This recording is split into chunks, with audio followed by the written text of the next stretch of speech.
China's property crisis now involves hundreds of billions of dollars. There are at least 1 billion empty apartments and property developers that are going belly up every week. The property and construction boom helped fuel China's economic growth for 30 years. And it isn't just a problem of China in China. A $100 billion mega project with an occupancy of less than 1% is Forest City in Malaysia's Johor Bahru, built by China's largest property developer, Country Garden. The company now faces a liquidation petition due to non-payment of a $205 million loan, dealing a new blow to China's property sector. Can Beijing contain the property crisis? How is it impacting China's economy? This is Quick Take, your quick guide. I'm Smita Prakash.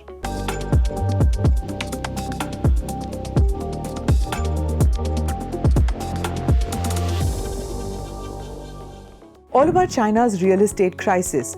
Even as we file this report, there are rumors that Beijing might launch a new and radical solution to the economy's property crisis, a government takeover. Why did it reach this point? Beijing has been grappling with a real estate crisis for the last 2 years.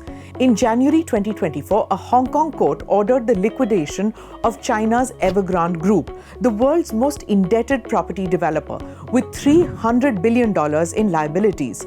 To put that into perspective, the GDP of approximately 100 countries is less than the debt of China's Evergrande. In 2023, the sale of China's leading 100 developers dropped by 17.3%. In 2022, the property market saw its worst decline in new home prices in almost 9 years, with investment dropping 9.6%. So this slide isn't sudden. The signs have been evident for 2.5 to 3 years. Impact on the economy. China's real estate comprises between 25 to 30% of its GDP. As of August 2023, China's real estate sector has 72 lakh empty homes, which is 1/5 of all homes in China. A former Chinese official said that the country's entire population couldn't fill its empty homes. At the heart of its meltdown is a decline in family wealth. 70% of China's household assets are tied up in property.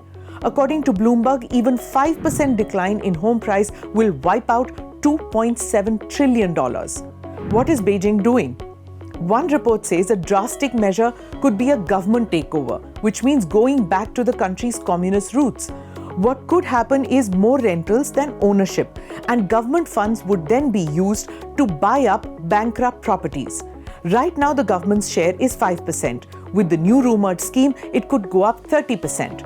A Chinese insurance giant's banking arm is extending $1.1 billion credit line to its real estate investment division to settle debts, though this seems like a drop in the ocean given the scale of the crisis.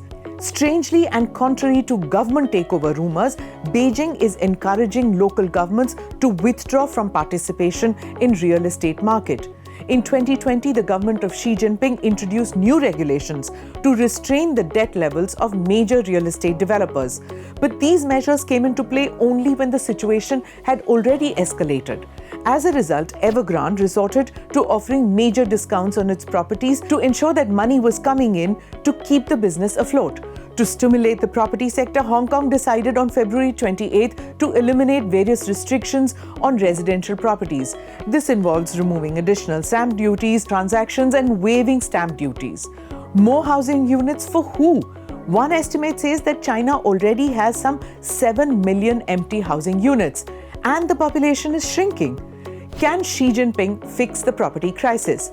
China is still recovering from the impact of the pandemic, a fact acknowledged by President Xi himself. Youth unemployment is very high, and the real estate crisis is making people and foreign investors worried. Japan had a real estate problem 3 decades ago, and even now, the government there is still trying to fix it. It's possible, although not certain, that China might still be dealing with these issues in 2050. Thanks for watching. Jai Hind.